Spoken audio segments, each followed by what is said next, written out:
மாண்புமிகு எதிர்கட்சி தலைவர் பேரவைத் தலைவர், நீங்க உட்காருங்க. நேற்று நான் பேசும்போது சில அமைச்சர்கள் குறுக்கிட்டு பேசினாங்க, அதற்கு நீங்க அனுமதி கொடுத்தீங்க.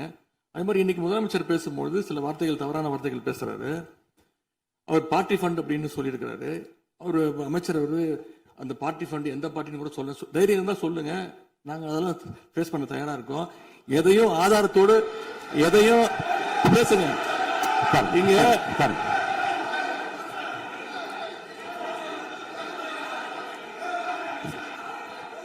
அது மாதிரி பேரவைத் தலைவர் அவர்களே, நேற்று நான் பேசி முடிஞ்சோடனே நீங்க அவை முடிஞ்சிருச்சுன்னு சொல்லிட்டீங்க. நாங்கெல்லாம் வீட்டுக்கு போயிட்டோம். வீட்டுக்கு போய் டிவி போட்டு பார்த்தா அங்க இன்னொரு அமைச்சர் இன்னும் பதில் சொல்லிட்டே இருந்திருக்கிறாரு. அதற்கெல்லாம் நாங்க இப்ப என்ன பதில் இது, என்ன மரபு இது? நீங்க இப்ப பேசிக்கிட்டே இருப்பீங்களா? நாங்க அதை பார்த்துக்கிட்டே இருக்கணுமா? அதே மாதிரி இன்னைக்கு முதலமைச்சர் அவர்கள் பேசும்போது நாங்களும் அமைதியா கேட்டுட்டு தான் இருந்தோம். ஆனா சில கருத்துக்கள் அவர் பேசும்போது அதை நாங்க அனுமதிக்க முடியாது. ஆதாரத்தோடு ஏதாவது பேசணும்னா, குற்றச்சாட்டுகள் சொல்லும் போது ஆதாரத்தோடு சொன்னீங்கன்னா அதை நாங்க ப்ரூவ் பண்றதுக்கு தயாராக இருக்கு. மாண்புமிகு உறுப்பினர் அவர்கள் இருங்க. நேற்று மாண்புமிகு எதிர்கட்சி தலைவர்கள் பேசியதும், மாண்புமிகு பொதுப்பணித் தலைவர்கள் பேசியதும் ஆதாரம் இல்லாமல் பேசக்கூடாது என்று நான் சொன்னேன். ஆய்வு செய்து நீக்கப்பட வேண்டியது நீக்கும் என்று சொன்னேன். இப்போது மாண்புமிகு முதல்வர் அவர்கள் பேசி முடிக்கட்டும். நீங்கள் கூறிய கருத்துப்படி அதில் ஆதாரங்கள் இல்லாத குறிப்பாக இருந்தால் அதை நீக்குவதற்குரிய உரிமை எனக்கு இருக்கிறது.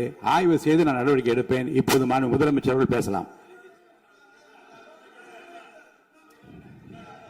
இந்த டாஸ்மாக் மாதிரியே பல டிபார்ட்மெண்ட்லயும், மறுபடியும் சொல்றேன், கட்சி நிதின்ற பேர்ல அடிச்ச கொள்ளைய ஒன்னா கவர்மெண்டோட கஜானாக்குள்ளேயே கொண்டு சேர்த்துக்கிட்டே இருக்கிறாங்க.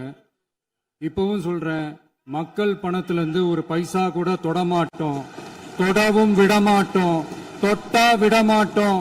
இதுக்கு முன்னாடி தொட்டவங்களையும் விடமாட்டோம்.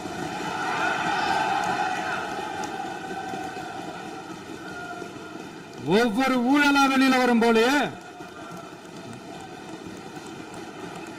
ஒவ்வொரு வேஷமா கலைஞ்சிரும் போலயே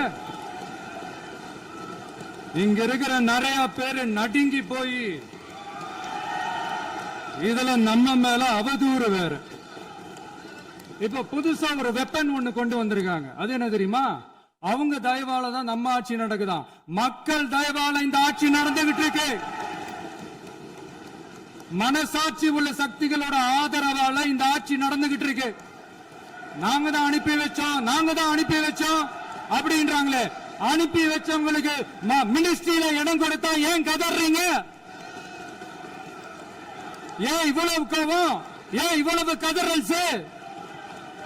இதுல இன்னொரு முக்கியமான விஷயம், மார்க்சிஸ்ட் கம்யூனிஸ்ட் கட்சி நமக்கு ஆதரவு கொடுத்தது சுயேட்சையா எடுத்த முடிவுன்னு சொல்றாங்க.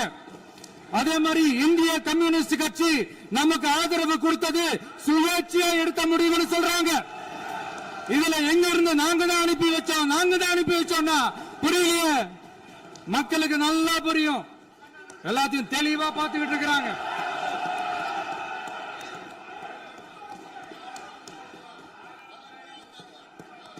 முதலமைச்சர் கண்டினியூ பண்ணலாம். மாண்பு முதலமைச்சர்